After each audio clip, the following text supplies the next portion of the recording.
sitting perfectly still in a cabin that didn't look lived in. Her arms were folded on her lap, like a doll someone had set down and forgotten. She didn't turn when he stepped through the door. She didn't speak. She didn't cry. She just stared at the far wall, not out the window, not at him, like looking anywhere else would get her punished. The house was too clean. That was the first thing he noticed. Not in the way of care, but in the way of hiding something. No shoes by the door, no crumbs on the floor, no books on the shelf, even though the shelves were there.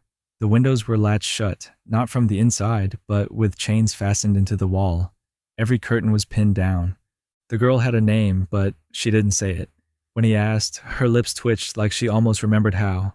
Then she turned back to silence. Her hair was too neat. Her sleeves reached too far down. Her voice, when it finally came, wasn't a whisper. It was a breath shaped like a word, but nothing came out. He didn't ask again. There had been a storm that week, a big one, the kind that takes trees down and makes lesser men cancel plans. But he was out in it, same as always. That's how he'd found the house. A dog had led him there. Or maybe not a dog. Some kind of animal with a limp and half a tail that wouldn't stop circling back, staring at him, growling if he turned away. She didn't thank him when he lit a fire. She didn't flinch when he unlatched one of the window locks and pushed it open with a creak that echoed like a gunshot. She didn't smile when fresh air came through, but she turned, slowly. Her eyes tracked the sky like a creature tasting light for the first time in years. She didn't say thank you, but her throat moved. Just once. He didn't press her for questions. He didn't bring her into town. He didn't say what she should or shouldn't do. He just opened the other windows. Then, when she still didn't move, he sat down beside the fire and said, "You don't have to tell me anything, but I'm going to stay a while." That was the first thing either of them said. And still, she didn't look at him. But for the first time, her hands weren't folded in her lap. They were reaching toward the window, and the chains were already broken. The snowstorm came back that night. The man could have left. He'd done what most people would have called good enough. Opened the windows, brought in wood, made a fire, and left bread on the table without saying where it came from. But he didn't leave. He stayed, silent as ever, stoking the fire with his slow, careful hands. She watched him without moving, not openly, just flickers from the corner of her eye. When she thought he wasn't looking, once her hand twitched toward the bread. Then she pulled it back. Then again, then she touched it, but didn't eat. There were lines on her wrist, pale ones, not red, not new, the kind that take time to fade, the kind left behind by leather or wire, the kind that wrap all the way around, so the skin forgets what it means to be free. He saw them, but didn't say a word. When he moved, he didn't make noise. When he looked at her, he didn't look long. When he left again, just to the porch, he left the door open. A gesture, nothing more, just enough to say, "I'm not going to trap you here. Not like the others." She stood up that night. He didn't see it, not directly. He only noticed the chair was empty when he came back in. The fire was lower, but still alive. She'd put more wood on it, not much, but enough to keep it breathing. She didn't go back to the chair.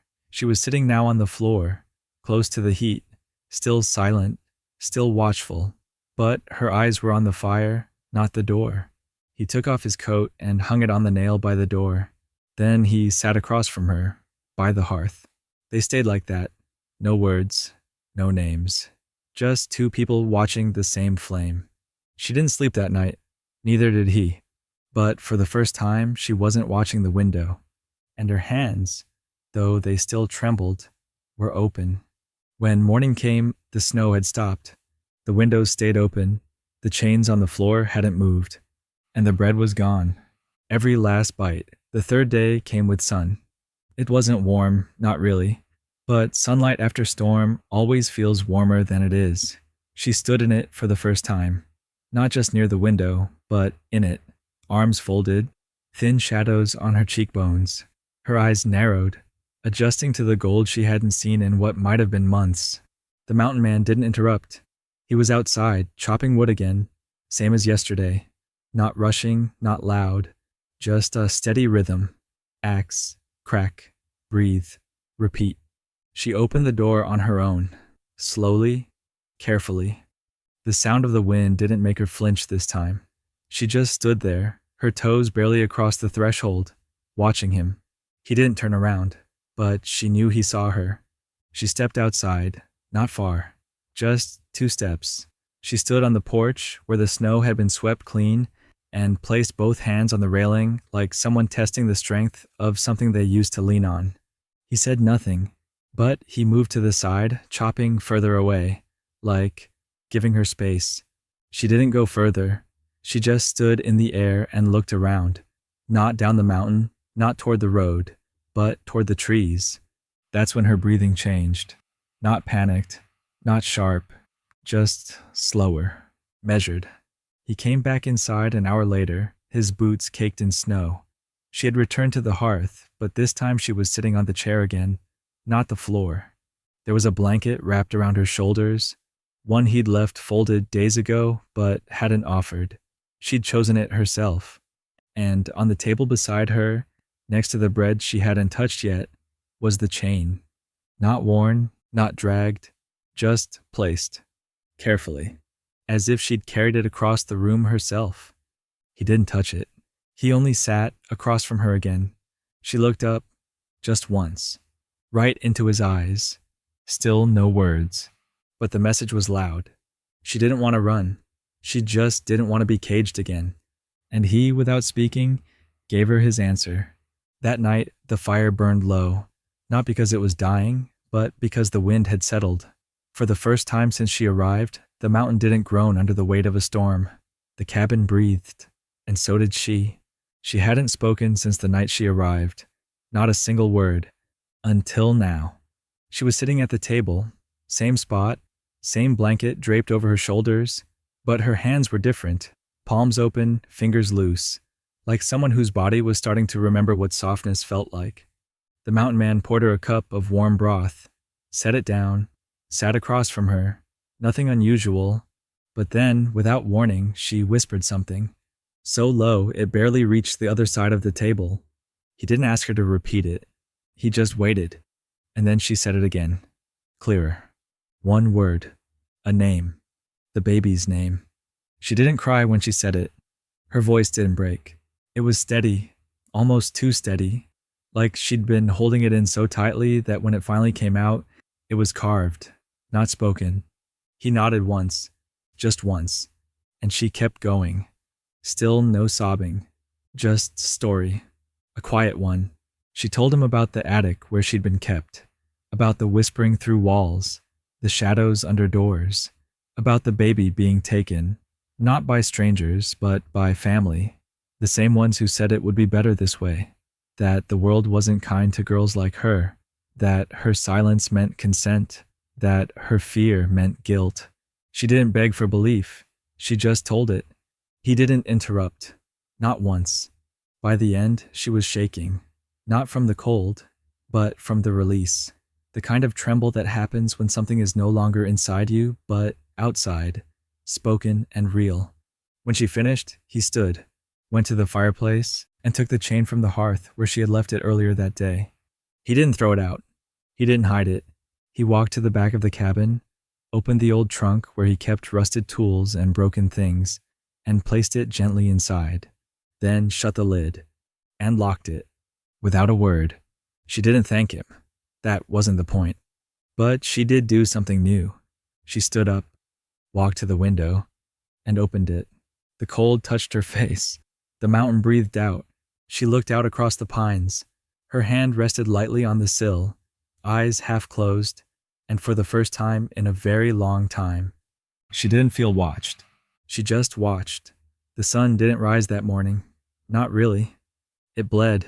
Slow, copper light spilling through the trees like a wound leaking open.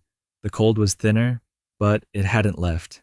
She stepped outside without him for the first time, barefoot on the worn pine planks of the porch, her blanket wrapped tight, her breath soft. Behind her, the mountain man sat at the small table inside, a heavy leather-bound book open before him. Not a Bible, not a journal, a ledger. He had no church, no country, no real home, But he kept records. Not of money, not of possessions, of names. People who came, people who left, people who broke, people who did the breaking. It wasn't organized. It didn't need to be. He remembered what he needed to. But this was for her. When she came back in, he was still sitting there, waiting. He didn't ask if she was ready. He simply turned the ledger around gently and slid it across the table. And she looked down. Pages aged to yellow, ink faded in places.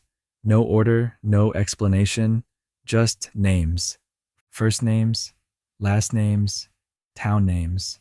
She reached for the corner of the page, paused, then turned it. She kept turning, slow at first, then faster, her finger trailing beside her eyes, until she stopped, mid-page, halfway down. Her hand froze, her breath caught. The name wasn't his, not the man who took her baby, but it was the brother who hid what he did, the mother who helped cover it, the reverend who told her to stop screaming in church. All three were there, written in ink, years ago. She looked up at the mountain man, but he didn't meet her eyes. He simply closed the ledger, lifted it, walked to the hearth, and placed it atop the firewood, unburned, just resting there, warm and waiting. Then he said something she hadn't heard from him before. "I never forget a voice," he said, "even when it's buried." Her hands started to shake, not in fear, in understanding. He had known long before she ever spoke. He had heard her the moment she stepped on his land, because pain doesn't need to shout. It echoes, and he had ears for echoes. She stepped forward, put her hand on the book, and for the first time, she didn't flinch when she said his name, the name of the man who took her baby, the name she had never spoken, not even when they locked the door and told her to forget. And he wrote it down, one name, alone, a fresh page, not in faded ink, but in charcoal, dark, final. She didn't ask what would happen next. She didn't need to. The fire crackled behind her. The mountain was still, and somewhere below, in the valley, someone's breath hitched, without knowing why, because the past had just changed its shape. She didn't sleep that night. Neither did he. The fire burned low, quiet, the orange glow tracing the lines in his face as he sat on the porch, sharpening an old blade that looked more like a memory than a weapon. She stood behind him, inside the doorway, the blanket still wrapped around her like a second skin. "Is it over?" she asked. He didn't answer, because the kind of pain she carried didn't end. It only shifted, and the kind of justice he carried wasn't made of words. He stood, slowly, no rush, no ceremony, just a man with a blade and a name, just one name. She stepped out onto the porch, the wind whipping the edge of her blanket. He looked at her once, steady. "Stay warm," he said. Then he walked off the porch. No saddle, no horse, no trail, just snow, trees, and silence. She didn't call after him, didn't cry. She only watched. And for the first time, she didn't feel small, because the fire he lit for her, the one that never went out, wasn't just in the hearth. It was in her chest now, burning slow and quiet. 2 nights passed, then 3. She chopped the firewood, boiled the water, sat in his chair. By the 7th day, she began writing in the ledger, not names, stories, not of what was taken, but of what was returned. It was the 8th night when she heard the crunch of boots outside. She opened the door and saw him there, covered in snow, blood on his coat, calm in his eyes. He didn't say what happened. He didn't need to. She opened the door wider, let him in. He sat. She placed the ledger between them, opened to a new page. She handed him the charcoal. He wrote a single sentence. "She is no longer alone." Then he closed the book. And for the first time since the baby was taken, she slept, not out of exhaustion, not from collapse, but in peace. Because some men build cabins, and some build fires, but only one man had heard her without a word, and built her a life back out of ash.